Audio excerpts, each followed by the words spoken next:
Okay बेटा, देखो हमने क्या पढ़ा। हमने पढ़ा कि अगर हम टेम्परेचर बढ़ाएं तो रेट ऑफ रिएक्शन बढ़ती है, और अगर 10 डिग्री टेम्परेचर बढ़ा दें तो रेट ऑफ रिएक्शन डबल हो जाती है। और डबल होने के रीजन क्या है कि टेम्परेचर बढ़ने से ओरिएंटेशन हो जाएगी, एक्टिवेशन एनर्जी मिल जाएगी, और इफेक्टिव कोलिजन के चांस बढ़ जाते हैं। ठीक है, तो इफेक्टिव कोलिजन का चांस बढ़ने से rate of reaction nearly double हो जाती है। इसको अर्हेनियस ने मैथमेटिकल इक्वेशन दी थी, जो रेट कांस्टेंट और एक्टिवेशन एनर्जी या टेम्परेचर का रिलेशन बताती है, जो पावर की फॉर्म में है। ठीक है, प्री एक्सपोनेंशियल फैक्टर की फॉर्म में। अब यहाँ पे कौन सी चीज क्या होती है ये बता दिया था। K is rate constant, A is frequency factor. Frequency factor मतलब नंबर ऑफ कोलिजन्स पर सेकंड, मतलब frequency, frequency of collision. Frequency factor मतलब फ्रीक्वेंसी ऑफ कोलिजन, समझ लो। और ये पूरा ये मैंने नीचे लिख दिया है, क्या होता है, fraction of molecule which undergo effective collision.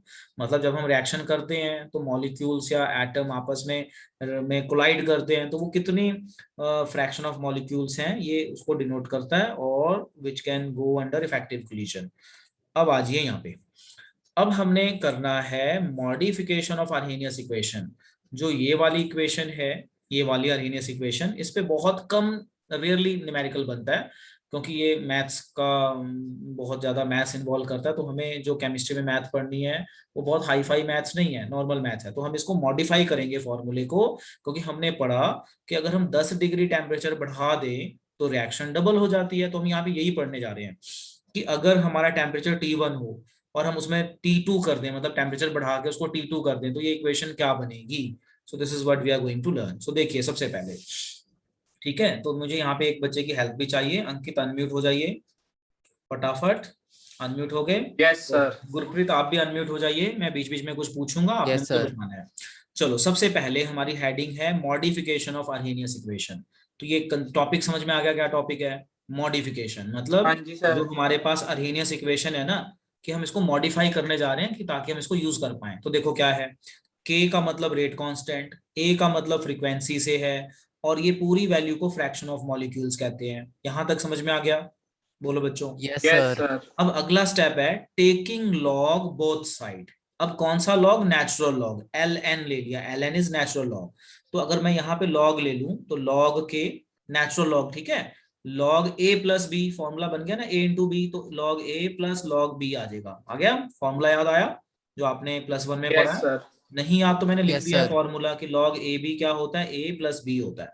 तो ये हमने यहाँ पे पुट किया, टेकिंग लॉग बोथ साइड, तो लॉग ए प्लस लॉग बी। तो ये देखो, पहले लॉग से मल्टीप्लाई कर दिया, फिर a इंटू बी है ये पूरा बी टर्म, तो log a plus log B, ये नेचुरल लॉग हो गया। बोलो यहां तक समझ में आ गया, बोलो बेटा। यस सर यस आ गया। सर। अब हमने क्या किया, यहाँ पे हमें पता है कि जो log e है ना, ये लिखा है मैंने, देखो अब मैथ्स के फॉर्मूले हैं सारे। log e 1 है तो खत्म हो गया e, देखो खत्म हो गया ना e, मैं बोल रहा था मैथ्स में करोगे तो खत्म हो जाता है ये। तो log e 1 होता है, तो देखो यहाँ खत्म हो गया e, हमारे पास ये फॉर्मूला आ गया मॉडिफाई करके। देखो समझ यस में आ सर। गया। तो log के मतलब ये नेचुरल लॉग है, log a minus A by R T. यहाँ तक क्लियर है गुरप्रीत एंड अंकित, बाकी बच्चों को यस आप हाँ सर। जी लिखते रहो। सर। अब हमने यहाँ पे कंडीशन डाल दी कि जब हमने रिएक्शन शुरू की तो लेट से टेम्परेचर T1 था, ठीक है, ठीक ठीक है जी। So let at temperature T1 rate constant is K1। मतलब हम दो टेम्परेचर का गैप लेंगे ना, हमने बताया ना कि अगर हम टेम्परेचर बढ़ाएं तो रेट ऑफ रिएक्शन बढ़ जाती है, यही बताया ना हमने, बोलो अंकित, यही यस बताया। सर।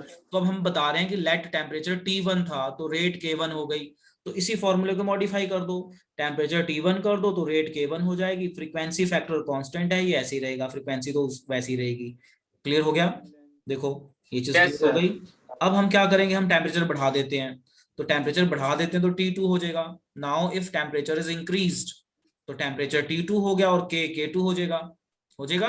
बोलो यहाँ तक समझ में यस आ यस रहा है। सर। सर। तो उसके बाद हमारी नई इक्वेशन ऐसे बन जाएगी, चेक करो, log K2 हाँ जी सर। log A, ये बन गया। अब हम क्या करते हैं, इसे इक्वेशन 2। तो अब हम क्या करते हैं कि हमने एक टेम्परेचर से दूसरे टेम्परेचर पे ले गए, मतलब लो टेम्परेचर से हाई, तो इसको माइनस कर देंगे, डिफरेंस आ जाएगा। चलो, तो नाउ 2 - 1, तो 2 - 1 कर दिया तो log K2 माइनस K1 ए, ये हमारा log 2 वाला, ये वाली वैल्यू आ गई। और लॉग ये पीछे जो हमने पढ़ा था इक्वेशन 1 की, ये वाली वैल्यू यहाँ पे पुट कर देंगे। तो देखो ये इक्वेशन बनेगी, देख के बताओ। हाँ ये जी इक्वेशन सर। बनेगी। Yes sir. अब इसमें क्या कट गया, चेक करो, ये कट गया फ्रीक्वेंसी फैक्टर, नेचुरल लॉग। है ना, फ्रीक्वेंसी हाँ फैक्टर जी कट सर। गया। जब फ्रीक्वेंसी फैक्टर कट गया तो हमारे पास क्या बचा, minus E A by R T two and plus E A by R T one. ये माइनस माइनस प्लस हो जाएगा, देखो चेक करो, ये बच जाएगा। Yes sir. अब इसमें से हम लॉग कॉमन निकाल लेते हैं बाहर, इसमें से, अच्छा नहीं लॉग तो खत्म ही हो गया, ये इक्वेशन बन गई ऐसे। तो इसी चीज को हम ऐसे लिख सकते हैं, प्लस को पहले लिख लिया, माइनस को बाद में लिख लिया, देखो चेक करो, लिख सकते हैं, no problem at yes all. Sir. उसके बाद ये जो यस सर। चीज थी माइनस के वन, तो माइनस के वन को माइनस खत्म करने के लिए बाय वन लिख सकते हैं, मैथ्स में ऐसे लिखते हैं ना, माइनस खत्म करने के लिए फॉर्मूला है, यस इस सर। तरह से तो आप ऐसे लिख सकते हो, लॉग का फॉर्मूला ये भी। अब ये जो हमारा नेचुरल लॉग है इसको चेंज कर लो यूजेबल फॉर्म में, देखो ये रहा जो हम यूज करते हैं अपने, जो हमने सीखी हुई है कि natural log is equal to 2.303 log 10, हम ये वाला लॉग यूज करते हैं लॉग 10। तो अगर मैं इस फॉर्मूले में यहीं पे पुट कर दूं तो मेरी ये बनेगी final equation, this would be my final equation, check yes sir. कीजिए। बस ये मेन मॉडिफिकेशन है जो हमने न्यूमेरिकल्स में बेटे यूज करनी है, this is our main modification. चलिए इतना नोट कर लीजिए, और कोई डाउट है तो बोलिए। लो बेटा देखो, अब हमने यहाँ पे क्या किया, हमने इसके ऊपर ग्राफ बनाने की कोशिश की। तो ये आप स्ट्रेट लाइन इक्वेशन से समझ जाएंगे। तो स्ट्रेट लाइन इक्वेशन है y equal to M X plus C. तो हमने ग्राफ बनाया है log के 1/t का, तो log के 1/t का ग्राफ बनाया है, तो हमने नेचुरल लॉग को वो कर दिया, मतलब हमारा फॉर्मूला ये बना। एक्चुअल में हमारा फॉर्मूला क्या था, मैंने साइड पे लिखा हुआ है, log k is equal to log a minus E A by R T. इसको नेचुरल लॉग से यूजेबल फॉर्म में चेंज कर लिया, तो यूजेबल फॉर्म में चेंज कर लिया तो 2.303 लॉग के 2.303 ए कॉमन निकाल लो लॉग इसको, या इसको डिवाइड कर दो इससे, तो हमारा फॉर्मूला बन गया log K is equal to log A minus A by R T. अब जो हमारा ग्राफ है वो लॉग के वर्सेस टी है, यानी ये आपका वाई एक्सिस, ये एक्स एक्सिस, और ये जो है ये सी है, सी आपका इंटरसेप्ट, ये यहाँ से जहाँ पे कट कर रहा है ये वाला। उसके बाद ये ग्राफ डाउनवर्ड है, माइनस में आ रहा है, तो स्लोप इज माइनस, जो बच गया वो स्लोप है। तो इस तरह से हमने इसको बेटा स्ट्रेट लाइन इक्वेशन से कंपेयर कर लिया। तो इसको नोट कर लो, कई बार ऐसी ग्राफ बनी होती है तो खासकर स्लोप पूछ लेते हैं, कि ऐसे ग्राफ बना देंगे, कहेंगे कि स्लोप की वैल्यू बताओ, तो आर दिया होगा, एक्टिवेशन एनर्जी दी होगी, सॉल्व कर देना और बना लेना। तो it is important, it is very very important, note कीजिए।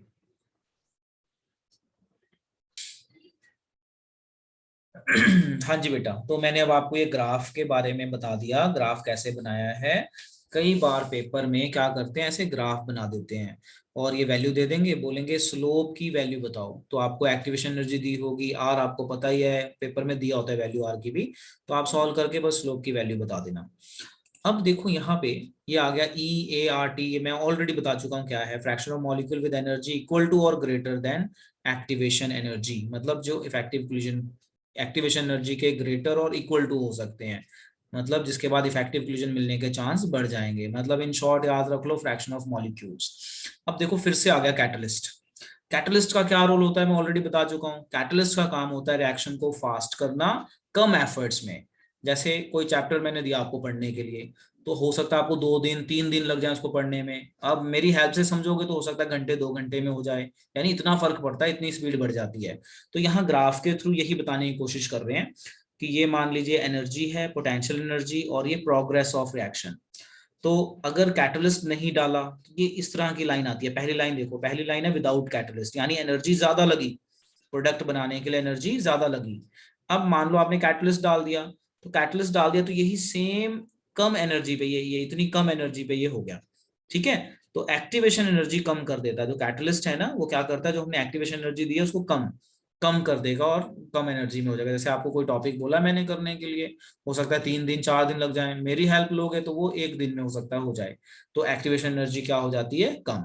So catalysts provide an alternate pathway by reducing the activation energy between reactant and product, hence lowering potential energy barrier. ठीक है, तो जो हमारा थ्रेशोल्ड एनर्जी का है topic, उससे उसको वो नीचे ले आता है थोड़ा, बस आप ऐसे समझ सकते हैं। तो इसको ड्रॉ वगैरह करने की जरूरत नहीं है, बाद में आप इसको कर लेना, अभी जस्ट कीप इन माइंड कि कैटलिस्ट का रोल क्या होता है, एक्टिवेशन एनर्जी को कम कर देना, मतलब जो आपकी एनर्जी एक्स्ट्रा लग रही थी वो कम एनर्जी पे वो आपका काम हो जाएगा। ठीक है, अब चलते हैं एक न्यूमेरिकल पे। अब आप देखो ये न्यूमेरिकल क्या कह रहा है। ये न्यूमेरिकल कह रहा है rate constant for a reaction at 500 kelvin and 700 kelvin, दो टेम्परेचर दिए हैं, is this and this. Rate constant 500 पे इतना, मतलब ये K1 है, ये K2 है respectively. Calculate value of EA and A। EA तक तो दिक्कत नहीं है, A नॉन मेडिकल वाले निकाल लेंगे, मेडिकल वाले फंस जाएंगे। तो वो फॉर्मूला होता है, बस आपने इसको ध्यान रखना है। देखो हमने क्या किया, हमने लिखा यहाँ पे formula log K2 by K1 is equal to EA by RT, R और T2 minus 1 by T1 minus 1 by T2 solve कर लिया। सारी वैल्यू डाल दी, जो जो दिया था हमने पुट कर दिया, EA निकाल दिया। तो EA निकल गया, जूल्स में या किलो जूल्स में निकाल लो। उसके बाद इसने बोला है A भी निकालो, तो K is equal to A e की पावर so and so। तो ये लिखा फॉर्मूला। यहाँ से A को अलग सेपरेट निकालने की कोशिश की गई, तो ये यहाँ से आपकी ना नॉर्मल मैथ्स लग जाती है। ठीक है, जैसे ये इसकी पावर है, तो यहाँ से आपका टेकिंग लॉग बोथ साइड है ना, taking log both side, anti log both side, तो वो आएगा। तो मैथ्स वालों को तो यहाँ पे कोई दिक्कत नहीं है, और मेडिकल वालों को भी यहाँ पे कोई दिक्कत नहीं होगी, क्योंकि आपको ऐसा न्यूमेरिकल नहीं आएगा जहाँ पे कॉम्प्लेक्स मैथ लग रही हो। तो जस्ट इसकी स्क्रीनशॉट ले लो, और कोई क्वेश्चन माइंड में आता है तो पूछो। मैंने यहाँ साइड पे लिख रखा है कि मैथ्स फॉर्मूला देखो, मैथ्स कंसेप्ट ये है। तो ये इस तरह से लिखा जाता है, ये वैल्यू डाली गई, ये इसको सॉल्व करके ये आया, फिर यहाँ से हम ई को इधर ले आए, फिर taking log, log anti log जो भी होगा वो इस तरह से ये लॉग लेके सॉल्व होता है। तो ये मैथ्स का कंसेप्ट है, ये मैं आपको एक्सप्लेन नहीं कर पाऊंगा। तो नॉन मेडिकल वालों को ये कंसेप्ट आ जाएगा समझ में अपने आप ही। मेडिकल वाले चिंता ना करें, उनको ऐसे कॉम्प्लेक्स मैथ्स के प्रॉब्लम्स वाले न्यूमेरिकल्स नहीं आएंगे। तो ये इसको कॉपी कर ले बेटा।